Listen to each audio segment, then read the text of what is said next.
Hello guys, আমার নতুন একটা ভিডিওতে তোমাদেরকে স্বাগত জানাই। সকাল সকাল রেডি হয়ে ট্রেনে বসে আছি, দেখতেই পাচ্ছ। তো কোথায় যাচ্ছি আমরা, এটাই হচ্ছে যাওয়া বিষয়।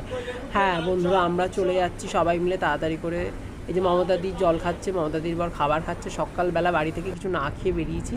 তারপর দেখো ট্রেন করে আমরা কোথায় চলে এলাম। তোমরা কি স্টেশনটা কেউ বুঝতে পারছো? Yes, Krishnanagar city junction. Krishnanagar city junction মানেই হচ্ছে জগদ্ধাত্রী পুজো, আর জগদ্ধাত্রী পুজো মানেই হচ্ছে বুড়িমা। তো আমরা ছোটো ছোটো প্যান্ডেল যেগুলো আছে সেগুলো দেখতে দেখতেই চলে গেছিলাম, এগিয়ে গেছিলাম বুড়িমার প্যান্ডেলের দিকে।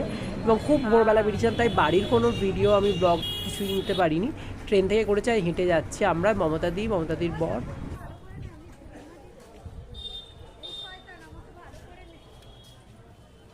মমতাদিকে ভালো করে নিয়ে বলে কষ্ট হচ্ছে। এই যে ফাইনালি আমরা বুড়িমার কাছে চলে এসেছি। তো এত ভিড়, দশমীর দিন প্যান্ডেল খোলা শুরু হয়ে গেছে, তো তাই ব্লগ বানিয়েছি, চেষ্টা করেছি। তোমরা একটু দেখো সবাই কিরম লাগছে আমাদেরকে জানিও।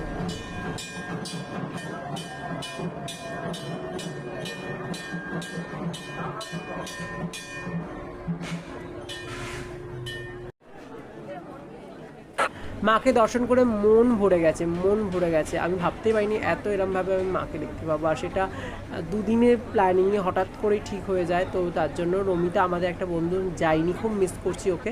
ওকে বাদ দিয়েই আমরা চলে গেছি, আমি, মমতাদির বর, আমার দাদা। তো সবাই মিলে খুব মজা করলাম। সেই ছোট্ট ব্লগটি তোমাদের কাছে রাখলাম। কেমন লাগলো তোমরা জানিও সবাই। টাটা।